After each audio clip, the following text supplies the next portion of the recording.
Today is August 18, Wednesday, and welcome to Daily Global Insights with Sri and Sri. This is episode number 227. In global news, Taliban fighters beating Afghan people trying to reach airport video. A US contractor also tells Fox News that Taliban fighters are searching neighborhoods looking for people who worked for the US government. Kabul flights resume as Pentagon warns of swift response to any attack. Biden administration officials say more than 4,000 United States troops are now at the airport, arriving via waves of C-17 transport planes, several of which are later used to ferry US citizens home. Thousands of Afghans are also being housed in third countries or in temporary holding facilities at American military bases. Pentagon officials said that the goal is to move as many as 9,000 passengers a day out of Kabul. Around 11,000 Americans remain in Taliban controlled Afghanistan, according to the White House. The Biden administration depends on Taliban to give safe passage to Americans 6 weeks after Biden said that he will not trust them. The irony. Sathi declines to guarantee evacuation of Americans after August 31. All depends on Taliban behavior. This is pretty desperate on part of US, if you don't mind saying so. Sridhar ji, namaskar and welcome to PGurus channel. A lot of sobering news coming from Kabul, sir. Namaskar, good morning to everybody, or good evening, wherever you are. Good evening, good afternoon. So, Namaskar ji. Yes, lots of, very sobering news. The good news is that there's still some, orderly chaos, if you have to use that specific phrase. Nothing untoward has broken out, except that there is fear and there is also apprehension amongst people running all over the place and trying to catch this C-17 plane, which is in the airport.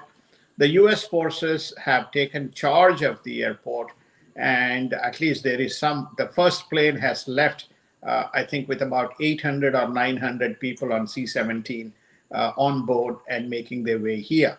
So we have also seen the Taliban leader, the local leader in Afghanistan, holding a press conference, and press conference being broadcast.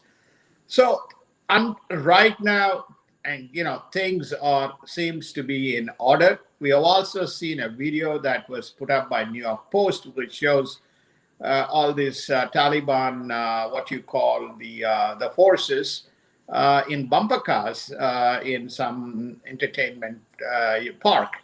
So which seems to reveal, at least superficially, that things are all in order. And the Taliban government or the Taliban forces have announced that they're effectively in charge of the entire Afghanistan, and now they run the government, and they were going to give women participation in the government, to which some pseudo-liberals, they claim victory, that this is not, one-sided unilateralism.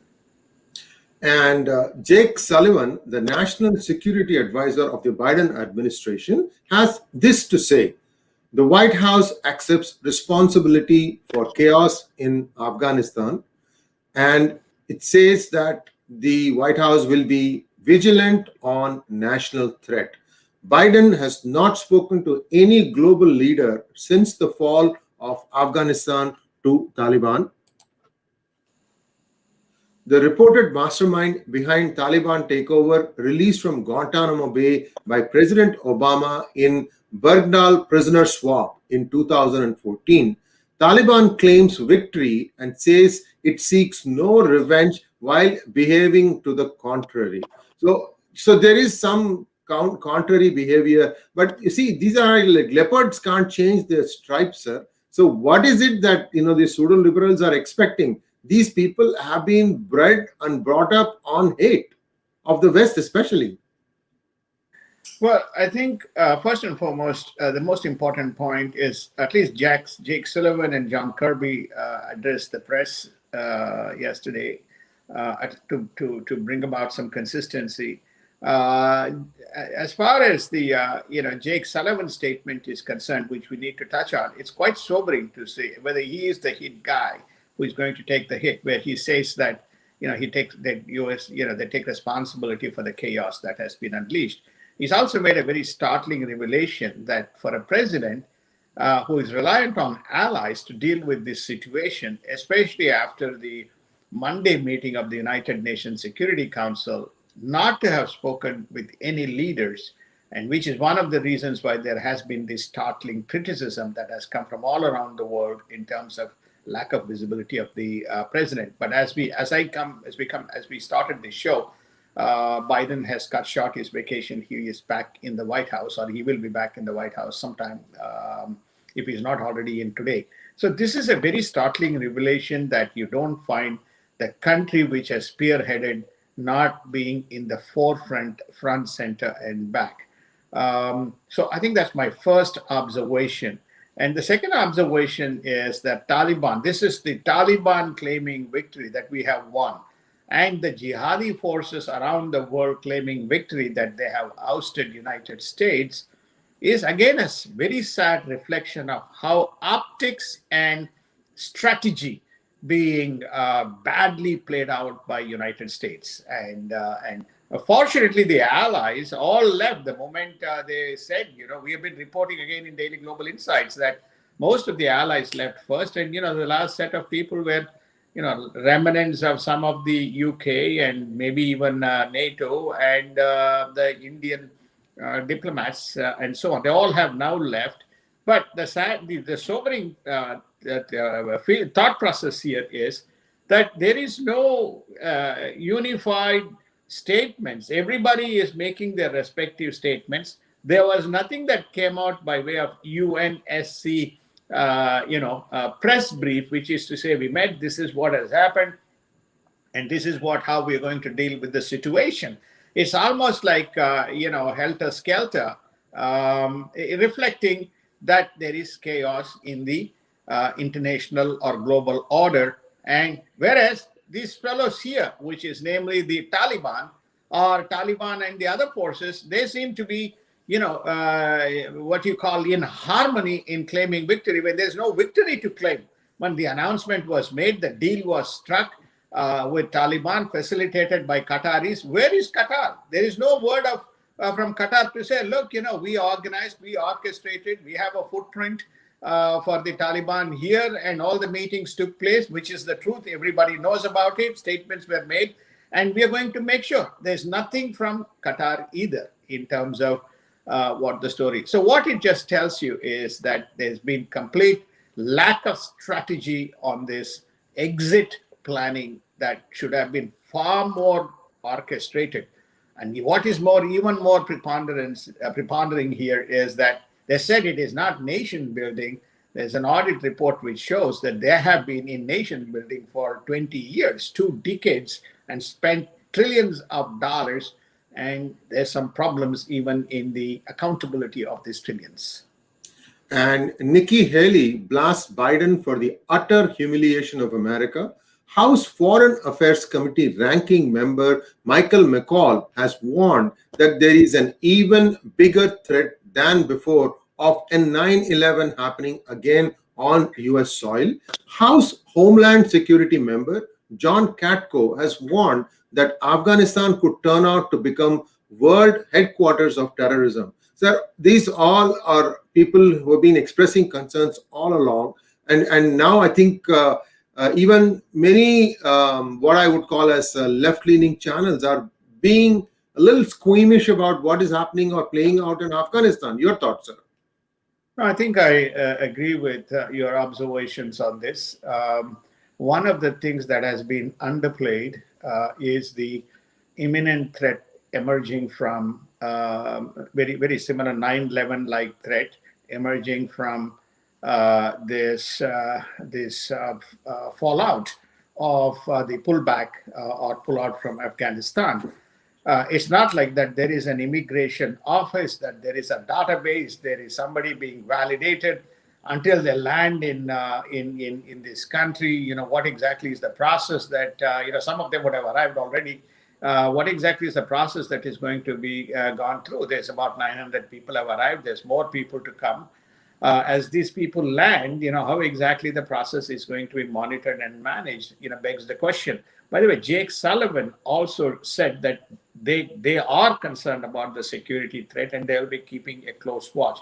So the points that you are raising, and the points some of the people, some of the like Catco and McCall and so on are talking about is very real. So remember, we have also have surges in United States. We got people coming from other side, and Guatemala, El Salvador, and Mexico, and so on. So you have challenges. Many of those porous borders have also been leveraged, and President Trump made the statement that there's apparently more than 100 to 130 nationals who have made their way through this specific border. These are not just simply people whose relatives are here, but the others have come in as well and warmly welcomed and embraced by Department of Homeland Security. There is no ICE. So the biggest threat that is looming is the Taliban land being used, as pointed out by McCall.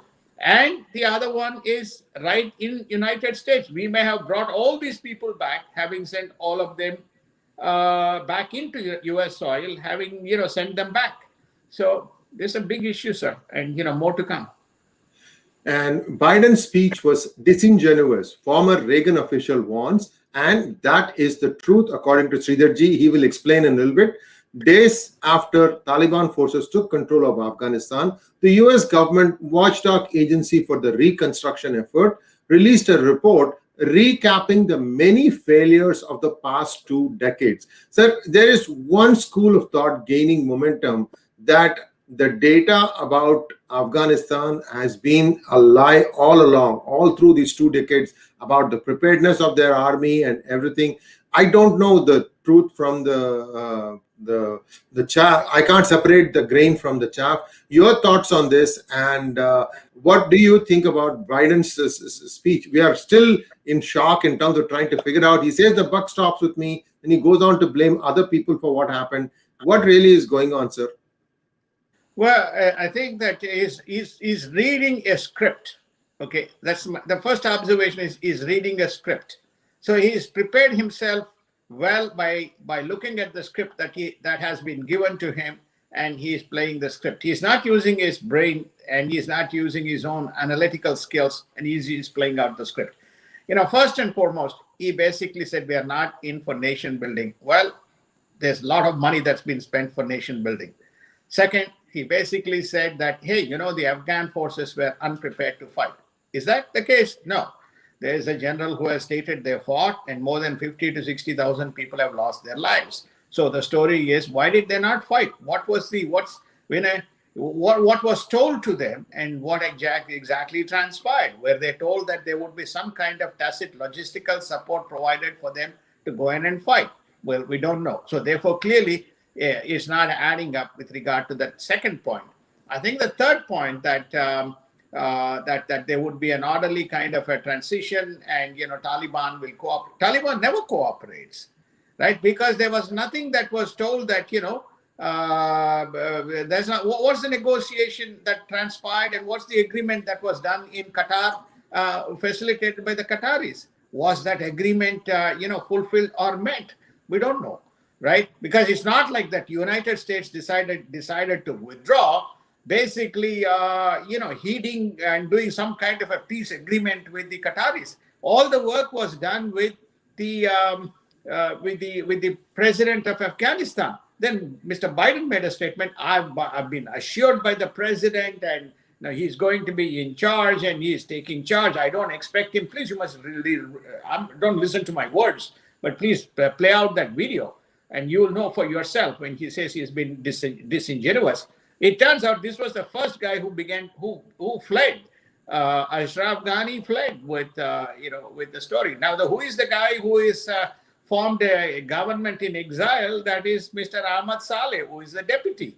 So he is basically saying we are the resistance. So there's a lot of inconsistencies that one can observe based on what Biden played out. Now, one question that was propped up is Biden alone accountable? No, Biden alone is not accountable. This goes back to George Bush time when the war on terror was launched. So this also has some accountability to Mr. Obama, some accountability to President Trump. At least President Trump, during his period, tried to keep it quiet. Then you have now moving into the Biden time. I think the significant blunder that was committed was when during war on terror exercise, they got distracted by all these weapons of mass destruction, etc. in Iraq. The eyes were taken, they took the eye of the ball as far as Afghanistan is concerned, put all of their efforts into Iraq, and that's where this whole slide began to happen. If the objective and the mission was to find the Al-Qaeda terrorists who were responsible for 9/11 attack, they should have been found, and that job should have been completed, and United States should have left during the Bush administration. Did not happen. Different to reality. They were definitely involved in establishing the so-called democracy and all these kinds of nations. So there's a lot of what you call inconsistencies in the press briefing of Mr. Biden. But he alone is not responsible. But he's responsible for a botched up exit strategy and lack of presence through that process. Lack of presence. He went away on a holiday when this important development was happening and when the exit was being worked out. He should have been up in the front with the international leaders and international community and putting a lot of pressure to make sure that the voice was visible. Voice as well as presence was absent, and handing over the agenda and the platform to Taliban. The people who are making lots of statements are Taliban right from that specific soil and claiming victory, which is adding insult to the injury. And $2 trillion of the American taxpayer money spent in rebuilding Afghanistan. And what have we got to show for it? More people coming into America with chants of death to America. You've created perhaps more than one caliphate wannabes in the Middle East. Destabilize that. The gas prices are again going to start shooting up, and we are going to have some updates on that. Also, in about 2.5 hours time, we'll be talking with a security expert, Jitendra Ojha, on what is the response from the Afghan generals who were forced to flee and who have now taken up residence outside of Afghanistan. There are some very, very stark stories coming up. We'll share those with you. So stay tuned. Please do come back at 9 p.m. IST for that show. Let's continue with this program. The other looming threat, China. The White House on Tuesday pushed back against a Chinese propaganda campaign attacking the United States and Taiwan after the collapse of Afghanistan. As US leaves Afghanistan, in comes China claiming strategic victory. And I must say that it might even embolden China to make a pass at Taiwan. I wonder what Mr. Biden is going to do, whether he's going to retreat back into his Camp David place for enjoying the rest of his vacation or what. I only shudder. So your thought, because if Taiwan goes and falls in China's hands, a lot of infrastructure is going to come crashing down as far as the US is concerned. Well, I think it's a fair point. Again, as we entered the show, United States has assured both Israel as well as Taiwan that they are standing behind Taiwan, they're standing behind Israel, they are with them, and they will be supportive in any effort or all efforts, which potential kind of threats looming from any of their adversaries. So at least to that extent that we have seen a reassurance being given by the U.S. government. I think Israel is capable, as you rightly point out, Taiwan, because Japan is very weak. It has a prime minister in Mr. Suga who doesn't have public sympathy and doesn't have public support, but he has just managed to survive. You have a very weak Japanese government, rightly, holding together Japan. So in those circumstances, it makes all the more sense that this is a right question that is being asked. And China has very clear intentions on Taiwan. That is why you saw that they make a statement which is about Taiwan. So what China is saying is, hey, look, Taiwan, look what has happened in Afghanistan. Why do you think United States will stand with you? Where is your strength coming from? I think that's where China is coming from. And I think that basically United States has given, to some extent, an assurance. Let's hope that adversity doesn't hit that part of the world as well. And Asian countries rush to bring back citizens from Afghanistan. US exit from Afghanistan is a potential threat to Russia and China and not a victory, writes Nikkei Asia. Fear looms large as Taliban takes over Afghanistan. We're also seeing some repercussions and reverberations of this in Lahore, where a lumpen pulled down the statue of Maharaja Ranjit Singh, who had made Lahore his capital. Very sad when people lose their perspective and they don't want to admit their cultural heritage. Sridharji, your thoughts on this Nikkei article? No, I think that the Nikkei article very well articulates and very well written, which is namely to say that, look, there has never been a victor in Afghanistan. Okay, if China believes that it has a few things in its favor, it probably is only temporary. What is China's interest? China's interest in Belt Road Initiative, by having a footprint within Afghanistan, by forming a partnership with Taliban. They believe that their Belt Road Initiative ambitions, which has been stalled in that part of the world, will be accomplished. Remember, there are only 4 embassies functioning right now in in Afghanistan, and they are Iran, Pakistan, China, and Russia. There is no Turkey either, with a presence in Afghanistan. So these are the 4 functioning embassies. So the article, when it says it wants China, this is what they imply. And similarly, Russia. I think Russia is having a foothold to make sure that these terrorism doesn't spread into the other adjacent republics, the former Russian republics. Also, it doesn't, hit Moscow. So they're trying to, keep a watching brief. But the warning is about, hey, watch out.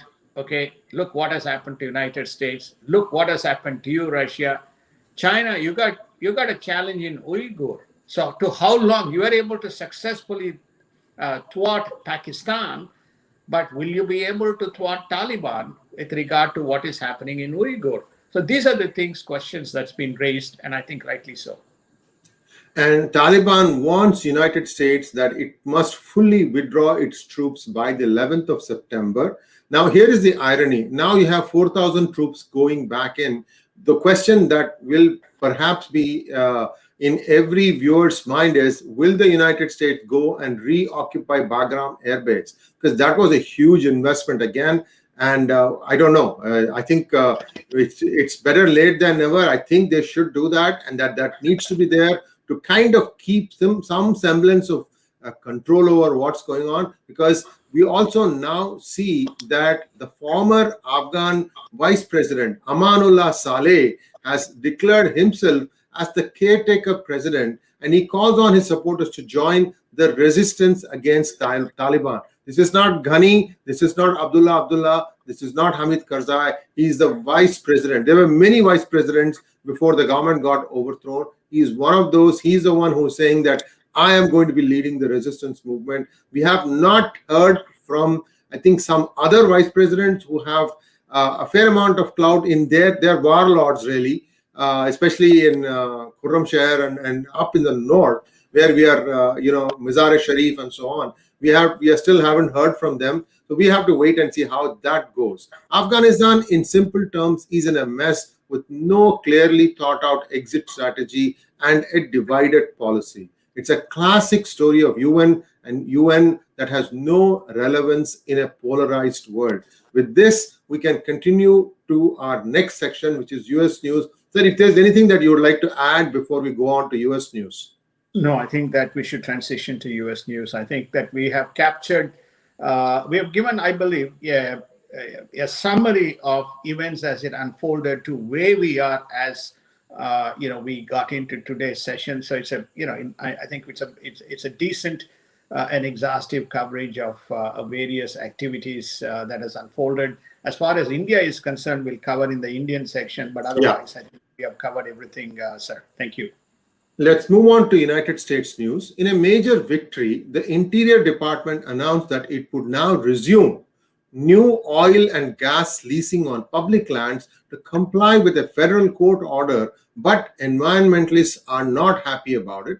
Moderate Republican Brian Fitzpatrick says Pelosi does not have enough votes to block the infrastructure bill on House floor. I don't know what has come on this lady. She seems to be someone possessed, sir. I mean, why are they trying to? This one is a $1.2 trillion bill, the other is a $3.5 trillion bill. Money does grow on trees, according to Congress. Well, I think first and foremost, with regard to Nancy Pelosi, she clearly sees a challenge from the progressives.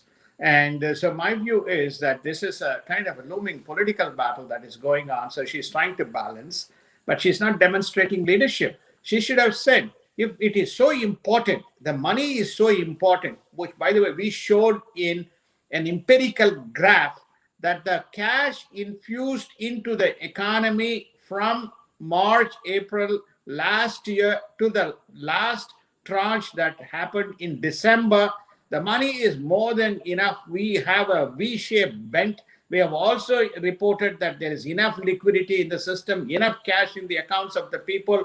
They have also been sending money through supplementary bills to people. So there's plenty of liquidity in the system. On the contrary, this 1.2, which is actually a $566 billion bill with extensions and any kind of overflows to make it a 1.2, including the tax costs, etc. So the story is that you have enough money to get this infrastructure and jobs going. So it has been passed. Why do you want to hold that up when you believe that that is needed for you to get some more liquidity into the system and getting the infrastructure efforts going? I don't understand it. So therefore, I think this is just a political nonsense that she is doing. I have a feeling that the Democrats will join with Republicans and get the infrastructure bill done, and then they'll wait to see what happens to the reconciliation process. Now, with regard to the oil fields, it's a very positive news, and they said it is illegal they've used a legal loophole, and they basically said it's illegal to stop it. We may even see the Keystone pipeline being contested, and who knows, a weak Biden may concede to that as well, recognizing that the prospects of his elections for his House and Senate will be grim if there is a rising oil prices with that in conjunction with the surges that is happening, in conjunction with COVID, which is rising, and in conjunction with a foreign policy disaster. And we're all hoping that we will have this 9/11 with no incidents, and we'll get on to the next phase of the evolution here post this Afghan exit. And vaccinated Texas governor tests positive for COVID-19. Rashida Tlaib discloses thousands of dollars in rental income despite co-sponsoring cancel rental bill. How ironic. Tennessee Governor Bill Lee, a Republican, signs an executive order making masks optional in schools. Alabama Board of Education bans teaching critical race theory. The DHS will be paying for legal assistance, cultural orientation for illegal immigrants, those for whom the doors were opened. Sridharji, first off, Texas governor, this is something now, this is very, very ominous, sir, that it doesn't matter that even if you have vaccinations, you could still become COVID positive. Yes, he's dual vaccinated. That means he has completed his both doses. We are beginning to see in the United States more cases of people contracting the virus after they have had both doses. Okay. The explanation that is given by CDC is, efficacy is adequate, antibodies in the system, blah, blah, blah. Those stories. This is one of the reasons why there is tremendous resistance in terms of, okay, I'm vaccinated. Can you guarantee me that I'm not going to get? So there has to be some statement issued, which is to say, look, There will be 1 in 10 cases, or 1 in 100 cases, and 1 in 10 is 10%, 1 in 100 cases where this could recur. So there should have been some kind of a statement which should reassure people. Apparently, as far as Big Apple is concerned, he was actually regularly testing himself to make sure that he has not contracted. So it is because of his regular testing he discovered. They believe it is it's a minor aberration. But having said that, but this is a reflection. He's a high-profile guy, and this is a reflection of the challenges of this damn virus, which is impacting. By the way, we are very close to 7 million active cases. Again, only in Daily Global Insights, we have been talking about the active cases in United States and the top 15 state numbers almost with regularity. This has not even been spoken by people in mainstream media in United States. Okay, we have been warning that this is rising and this is rising and this is rising. CDC should stand up and make a statement. This is an important data point. Why you need to vaccinate, why you need to observe, because we have rising cases. We can show you graphs. We can see how the states which are not following, doesn't matter whether it is Florida, doesn't matter whether it is Texas, doesn't matter whether it is Maryland, doesn't matter whether it is Washington State. Here are the numbers, and the numbers are not very good, and we are rising and rising. California by itself will be 2 million within the next couple of days or so. California is close to 1.87 million active cases. Now, I'm reading the numbers from the memory, and you can go back and check at the data. We haven't presented today's data. But this is something that they should be doing, but they're not doing. Because you need data, you need to give people information, and you need to tell people what are the consequences of this. But on the contrary, just simply mandating is not going to be very helpful to getting the people across the line. There is one more breaking news out of Florida, which we'll be covering in more detail in the days and weeks to come. And that is that testing of their water supply since July has revealed some startling results. And we will give you all the data from tomorrow. But again, we are at the forefront of giving you reliable data-based news, which you can reflect upon. So many people, questioned when we said that the second wave in Mumbai may have been induced by human insertion, and people said, no, that's not true, and so on. But now evidence is emerging that similar attempts are also made in other parts of the world. You have to wait and see while we give you all the data, because we want to make sure it's all accurate. Let's move on to Indian news, sir. In getting out the Indian envoy mission staff from Afghanistan was difficult and complicated, says Dr. Jaishankar, who is currently in the United States. He is here to preside over the UNSC mission as president for the month of August. In the Afghan crisis, Prime Minister Modi chairs a meeting with Doval and Foreign Secretary Shringla. All diplomats have been evacuated from Afghanistan. India announces new category of e-visas to fast-track Afghan applications. We've written a story about this on PGurus. Be sure to go and read that, because if you have a friend in Afghanistan who needs a temporary shelter for 6 months, India is welcoming them with open arms. They are not, it's for every Afghan citizen. They can come and stay temporarily in India.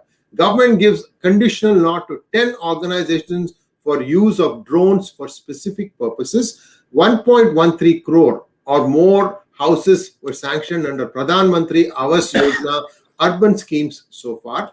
The Indian government has asked a federal court in Washington to dismiss Britain's Cairn Energy suit seeking enforcement of a US $1.2 billion arbitration award, saying it had sovereign immunity under US law. This is a very interesting development, that India still refuses to pay that money, although they have now made a change in their income tax code that makes it a little bit easier. Sridharji, how do you look at all this news coming out of India?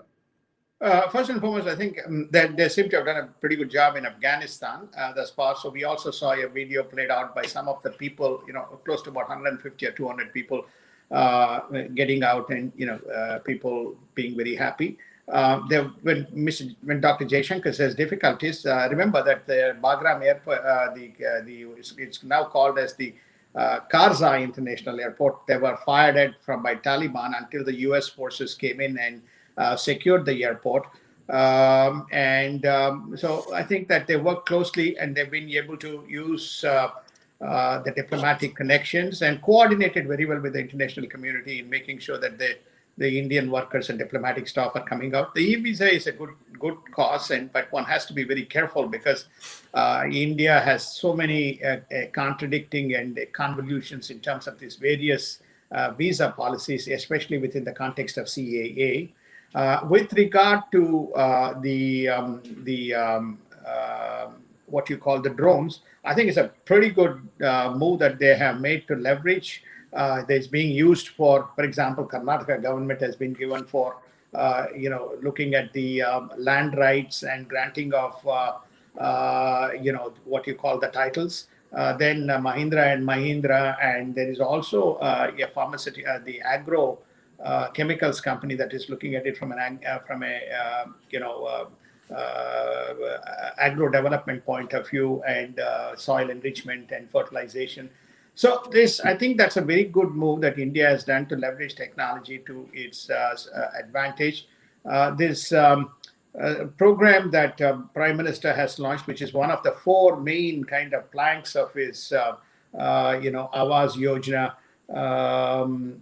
urban scheme program. I think they have constructed close to, I'm told that 1.1, there's several houses have been constructed, but 1.13 crores new houses have been sanctioned under this program. And then the other important news is that India crosses 560 million single dose vaccinations. 560 million vaccinations, of which I think 430 or 440 is single dose and 120 million. That number we have to keep close track as India tries to tackle Delta variant, because Delta variant is very active across Asia and many Asian states are impacted. Whether they will we talked about this couple of Daily Global Insights programs ago. That's another number that we got to keep track. As far as the Kane Energy is concerned, the assets that was under consideration as a collateral that one can use. This is the Kane Energy suit, which is namely to use the Air India assets that are here to be collateralized and granted to them. India has made a successful, or India is attempting to make a successful case. That is to say, no sovereign assets can be attached to this. There's no local jurisdiction. Even when you look at this specific case, it talks about any company which has had inflated increase in asset values, or there has been a monetization as a result of the sale of assets, then such institutions which have footprint in India, then they have to pay backdated taxes. Now, this is the principle, whether we don't agree with it, but the point is that was the principal background of that specific case. Now, that law has been undone. So therefore, to that extent, there is no future recurrence. How exactly this is going to be played out remains to be seen, whether these guys will be brought back or to the Indian judicial system for dispensation is the big question mark. But it's a litmus test as far as the international corporations and India goes. But as far as future is concerned, I think India has done by handling that act. An Indian government expert panel is likely to take up 3 vaccines for emergency approval. One is a 3-dose Zycov-D developed by Zydus Cadila, Covovax being developed by Serum Institute, and the third is Russian Sputnik Light. India crosses 560 million doses, with August 17th crossing 5.465 million doses in a single day. India's active cases is at 369,846, and the total cases is dropping to 25,166, and the cured cases for the day of 17th of August stands at 36,830. Moving on, sir, now it's markets time. Markets dip on the back of consumer confidence and pullback in sales, motor vehicles and parts dealers, online retail sales, clothing stores, etc. Most of the spending occurred at restaurants and dine-outs, which witnessed a 38.4% increase in sales. Could this be pent-up demand that people were so, holed up in their homes that they wanted to go out and eat? I don't know, sir. You are the numbers man. Perhaps you can unravel the mystery for us. Can you please put up the data, please? Right. I think Dow saw 282 points. It was at 1.450 on the purely on the basis of consumer sentiments, as well as based on some of the most noticeable, like retail sales. S&P, as a result, had also a small dip in 31 by 31 points. Nasdaq tech stocks also took a hit. The good news is the oil continues to be in the oil and crude continues to be in the 66, 69 band. Then we also saw the 10-year T notes. Yeah, 10-year T notes is at again, dipped a little bit, 1.26%, though you will see it as unchanged. The Bund and the Japanese also remain unchanged. We always report the cryptos now because of the emergence of that and the broad embracement that is going on across the world. Bitcoin saw a dip in price, Ethereum is all as a result of the general supply and demand scenarios. As far as to respond to a very specific question around the retail sales is a reflection of consumer sentiments as well as what is to come in terms of the Delta variant and whether there are further issues. People are just being cautious.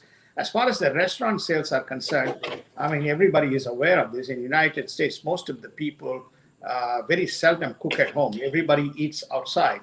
One of the reasons why we saw significant amount of online sales up in 2020 and in first quarter is because a lot of the food, they could not go to the restaurants. Restaurants were shut down or limited openings, and a lot of the things happened at home. So there was a significant uptick. So the 38% is very modest in my thing. So it's getting normalized.